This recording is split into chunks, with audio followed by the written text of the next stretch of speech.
Pertanyaannya di situ sebenarnya mereka bertanya apakah mobil tipe N42, M46 N42 ini ringkih. Nah, di samping kiri saya ini BMW M46 facelift dengan kode mesin N42.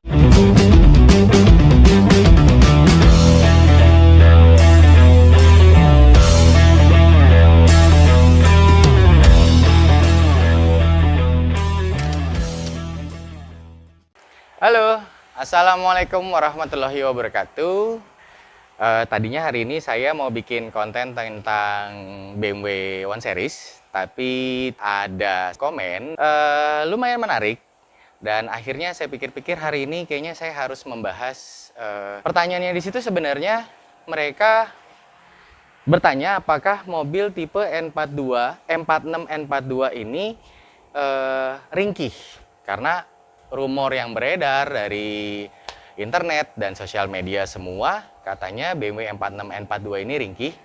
Saya coba jelasin satu persatu dan tips-tipsnya untuk membeli di BMW seri M46 N42 ini supaya kalian tidak salah membeli, dan kurang lebihnya akan saya bahas masalah harganya dan penyakit-penyakitnya apanya, harga spare partnya.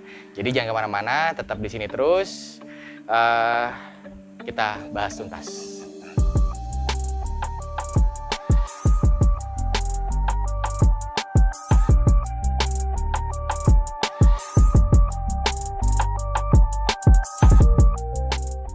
Sebelum masuk ke segmen saya menjelaskan tentang BMW N42 dan gimana tips-tipsnya kalian membeli BMW N42, saya mau ngejelasin dulu sedikit aja singkat, karena dari video-video yang lain juga saya udah menjelaskan secara singkat. M46 ini diproduksi di tahun 99 sampai 2004. 99 itu yang sampai 2001 disebut pra-facelift dengan kapasitas 1800 cc-nya itu mesinnya M43. Yang kalau kalian ngelihat ciri-cirinya, apa sih perbedaan M43 sama M42? M43 itu secara fisik itu tampilannya sangat sederhana, tidak ada cover-covernya, jadi sangat sederhana. Dan itu dipakai di bodi sebelumnya, di bodi E36. Jadi mesin E36 yang kapasitas 1800 cc sama dengan M46 yang pra-facelift. Lalu di 2002 sampai 2004 ini keluar 1800 cc dengan kode mesin N42. 2004 keluar dengan kode mesin N4. Oke, sekarang kita lihat secara fisik, kita lihat perbedaan antara mesin N42 dan M43.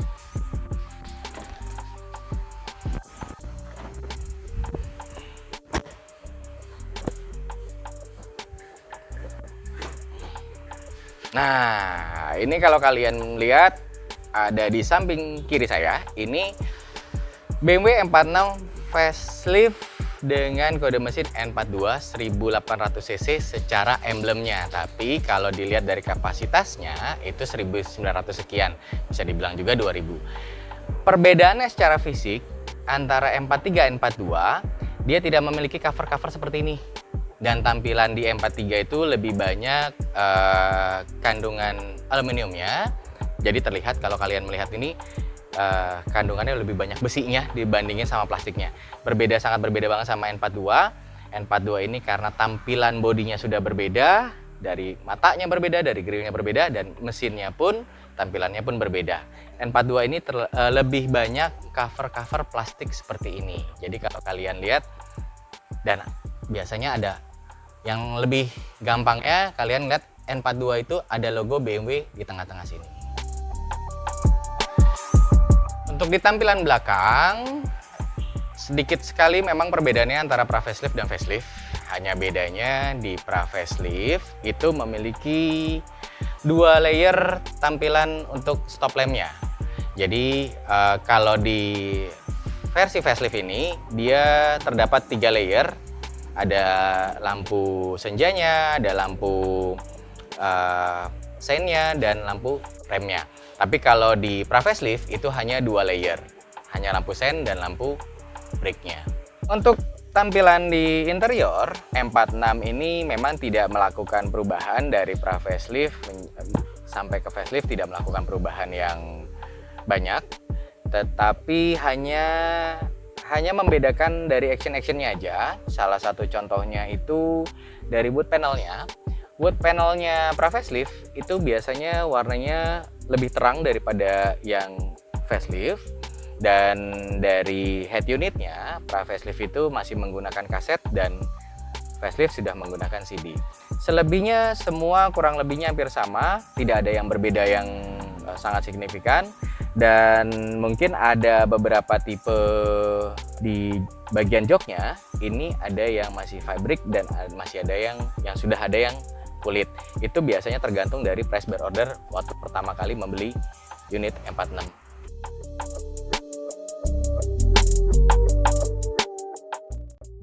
Setelah beberapa tahun, hampir 11 tahun lah, bisa dibilang 11 tahun, saya berkecimpung di dunia BMW. Dan mungkin puluhan atau hampir ratusan saya memegang BMW facelift ini. Saya tidak pernah ketemu permasalahan yang sangat berat. Kalau hanya permasalahan yang ini, itu hal yang wajar karena bukan hanya di merek BMW aja, merek lain pun kalau misalnya memang bermasalah, memang pasti mobilnya akan rewel. Tapi di N42 ini saya jarang menemukan masalah yang berat. Cuma memang ada perbedaan antara N42 dan N43, ada kekurangan dan kelebihannya. Saya akan jelasin satu persatu apa sih kebanyakan permasalahannya di N42.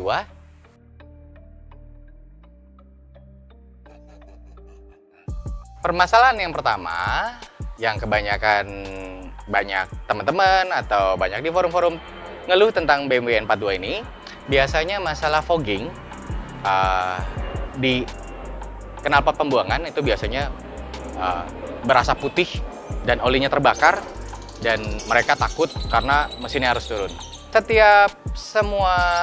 Tidak harus brand BMW, semua brand juga memang harus merefresh mesinnya dengan jangka waktu, dengan kilometer berapa, sekian gitu. Kalau di BMW N42 ini, biasanya pengalaman saya di kilometer ke 70 ribuan biasanya memang harus di-refresh lagi mesinnya. Dengan cara apa? Itu biasanya mesinnya diturunkan, seal clamp-nya harus diperbarui. Itu untuk menanggulangi fogging. Jadi supaya olinya tidak terbakar, kalian harus mengganti seal clamp-nya dengan menurunkan mesin setengah. Saya rasa banyak ya orang yang berpikir turun mesin itu hal yang fatal atau hal yang menakutkan gitu. Menurut saya itu hal yang biasa.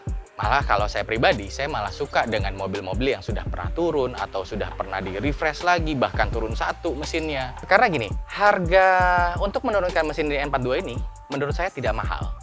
Range-nya kurang lebih 5-7 juta berikut dengan jasa. Seal cover clamp-nya, full set-nya itu hanya harga 2 jutaan lebih lah. Dan kalau kalian mau sekalian ganti filter, mau ganti ini, mau ganti olinya, mau ganti lagi sekalian, kurang lebih 5-7 juta. Jadi itu bukan hal yang harus kalian takutkan atau kalian khawatirkan. Jadi enjoy aja sama N42 lo. Di BMW N42 ini sudah melakukan beberapa perubahan dari mesin M43 menjadi N42, dan ada beberapa teknologi yang diganti oleh BMW untuk mengembangkan teknologinya, karena BMW terkenal dengan teknologinya. Nah, di mesin N42 ini, di facelift, sudah merubah analog menjadi digital untuk sensor gasnya. Jadi, kalau kalian di BMW M43, kalian masih menemukan, kurang lebih tepatnya ada di sini, itu menemukan seperti kabel atau seperti kawat yang menggerakkan throttle-nya. Tapi kalau di N42 ini sudah menggunakan teknologi yang sensornya yang bernama IML. Pasti dari kelebihan itu pasti ada kekurangannya. Saya tidak pernah bilang kalau IML ini sering bermasalah, tapi ada beberapa kasus yang sensor IML-nya bermasalah, ada. Tapi itu bukan hal yang menakutkan juga. Itu kurang lebih, harga barunya sensornya kurang lebih 1 jutaan. Dan kalian juga bisa memperbaiki itu, tidak harus diganti. Dan enaknya di BMW facelift ini sudah ada juga part-part yang copotan-copotan second-second yang IML-nya, sensor IML-nya masih bagus. Jadi tidak perlu khawatir masalah sensor IML. Lagi BMW itu melakukan perubahan lagi di sektor mesinnya untuk mengembangkan teknologi lagi. Nah, di perbedaannya dari pra-facelift dan facelift mesin M43 dan N42, perbedaannya ada di Valvetronic. Itu adanya di dalam ini. Di bawah ini tepatnya, itu seperti ada bonggolan dan itu seperti motor dan ada sensornya. Itu Valvetronic itu untuk meningkatkan akselerasi kecepatan di mesin N42 ini, karena N42 ini 1900 cc, 1900 sekian cc, hampir 2000, tapi dengan kapasitas 4 silinder. Jadi BMW melakukan inovasi, menambahkan sensor atau motor Valvetronic itu. Dan saya pernah mengalami masalah tentang Valvetronic.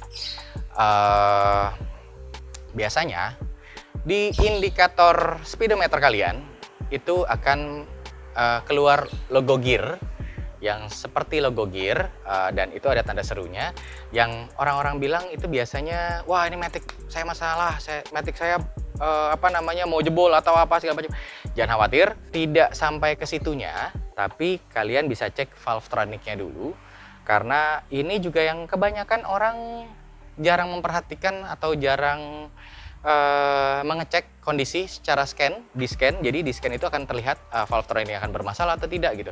Nah, Valvetronic ini pun saya pernah membeli baru dengan brand BMW baru, saya beli saat itu kurang lebih berikut sama pasang kurang lebih 4,5 sampai 5 juta. Jadi kalian nggak perlu khawatir, semuanya masih terjangkau, tapi selama Valvetronic kalian tidak bermasalah, tidak perlu harus diganti. Jadi balik lagi, enjoy sama mesin N42. Membahas mesin, terus Valvetronic, itu part-part yang harganya masih jutaan. Tapi ini saya mau memberikan informasi kepada kalian. Sering juga terjadi di mesin N42 ini karena covernya plastik. Jadi seal covernya itu sering kebocoran oli, sering rembes atau meler-meler. Kalau kata orang-orang bengkel bilang meler, olinya meler. Itu harganya pun masih sangat murah. Itu harga ratusan ribu, dan di filter olinya pun sealnya pun sering bermasalah, sering meler juga. Itu pun harga ratusan ribu. Jadi kalian nggak perlu khawatir tentang mesin N42 ini. Ini yang penting buat kalian jaga,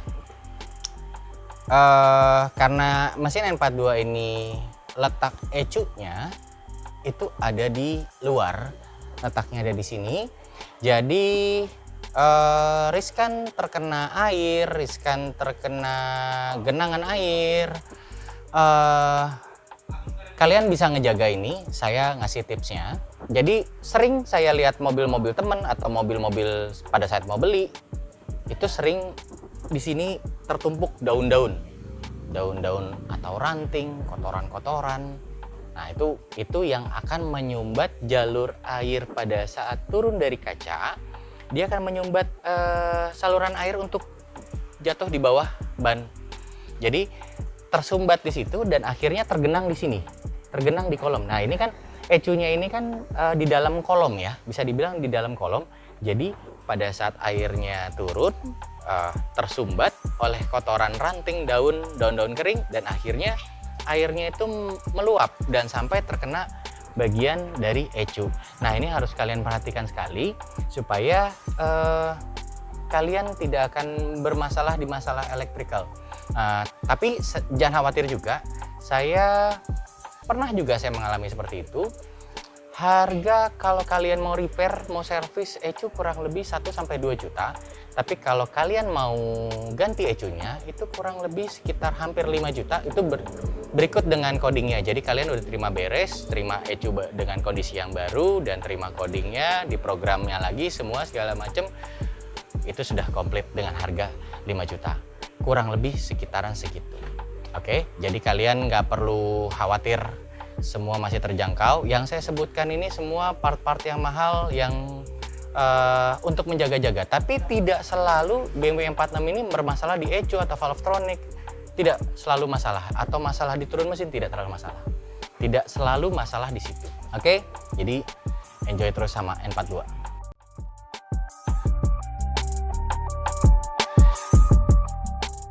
Sistem pendingin di BMW dan di semua mobil itu sangat krusial. Jadi kalian harus sering memperhatikan dan sering mengecek di BMW N42 ini katanya sering bermasalah di radiator. Mungkin saya mau ngasih caranya kalian melihat mana yang harus kalian ganti atau tidak. Biasanya kalau di mesin N42 ini, di setiap selang-selang ya, dari radiator sampai masuk ke dalam itu kurang lebih ada 4 selang radiator. Nah, itu kalian harus perhatikan. Dari setiap sambungan-sambungan radiator, itu akan ada bercak-bercak warna putih. Itu menandakan kalau kalian sudah harus mengganti selangnya. Dan kalian bisa cek selang-selangnya itu, kalian bisa mungkin kalian pencet-pencet sedikit. Kalau sudah mengeras atau bahkan seperti pipa, itu kalian harus mengganti itu. Dan kalau dari sistem pendinginnya sendiri, dari radiator, kalian juga bisa sama. Kalian cek ada bagian-bagian putih-putih, bercak-bercak putih, berarti itu sudah ada kebocoran, atau mungkin kebocorannya tidak terlalu banyak, masih uap-uap saja, tapi itu sudah menjadi warning untuk kalian. Jadi kalian harus menjaga itu. Dan harganya, selang-selang radiator yang ada di depan ini, yang ada saya bilang ada 4 piece, itu kurang lebih masih harga ratusan ribu. Dan radiatornya kalian ganti kurang lebih sekitar 2,1 sampai 2,3an kurang lebih. Tapi kalau kalian memakai brand-brand yang di bawah, harganya masih 1 jutaan. Jadi tidak ada masalah, harga spare part semua terjangkau. Selama kondisi mobil kalian baik-baik aja, kalian akan bisa terhindar dari apa-apa yang saya sebutkan dari awal.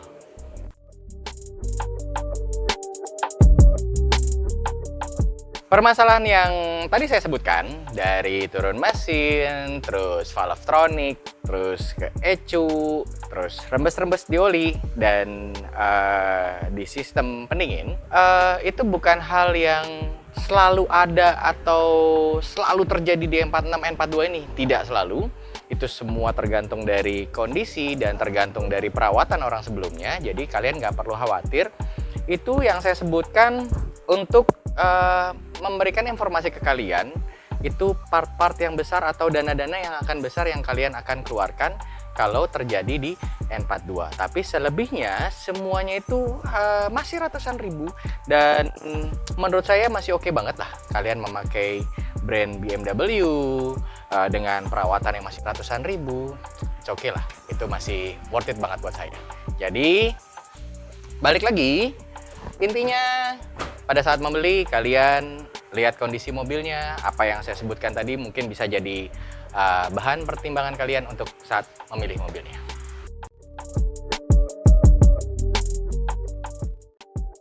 Saya akan memberikan informasi hal-hal yang mengenai tentang N42 ini. Sebelum kalian membeli N42, yang pertama kalian harus mengecek terlebih dahulu tentang cooling system atau radiator yang tadi sudah saya sebutkan. Kalian harus mengecek selang-selang dan radiator mana yang bagian yang akan harus kalian ganti. Dan kalau dari segi mesin, kalian perhatikan getaran mesinnya harus tidak boleh mengambang, tidak boleh idle-nya harus tetap idle, dan getaran mesinnya pun harus stabil. Dan di power steering pun sering terjadi juga di semua seri BMW. Kalau rembes-rembes saja itu hal yang wajar kalau menurut saya, tapi yang kalian khawatirkan sampai menetes, sampai banyak, nah itu kalian harus waspadai. Dan pastikan electrical semua berfungsi dengan baik, dari speedometer, dari retract atau dari motor spion. Kalian pastikan kalau itu berfungsi dengan baik. Dan hal yang penting buat saya di BMW 46 ini, di masalah transmisi otomatiknya, biasanya saya melakukan pengetesan itu dalam keadaan mobil dalam keadaan dingin. Saya start dan saya langsung masukkan ke transmisi D. Itu biasanya saya coba. Kalau dalam keadaan dingin, biasanya Matic N46 ini tidak mau jalan. Itu biasanya permasalahannya kekurangan oli, bisa dari kampas koplingnya Matic-nya memang sudah bermasalah, atau sensornya yang bermasalah, itu bisa terjadi. Tapi hal-hal yang itu semua tidak patut kalian harus permasalahkan, dan kalian bisa merepair itu dengan biaya yang tidak terlampau mahal. Jadi intinya dari semua kalian mau beli brand apapun, jangan sampai salah beli dan jangan sampai salah bengkel. Terpenting buat kalian, setiap kalian menemukan masalah apapun di seri BMW apapun, jangan panik. Dan tips dari saya, berulang-ulang kali saya ngomongin di setiap video, saya kasih tahu, dalam membeli BMW ada dua faktor, jangan salah membeli dan jangan salah bengkel. Oke? Kalau kalian ada pertanyaan atau memberikan informasi apapun, bisa kalian komen di channel saya. Dan jangan lupa subscribe, like, dan komen. Oke, see you!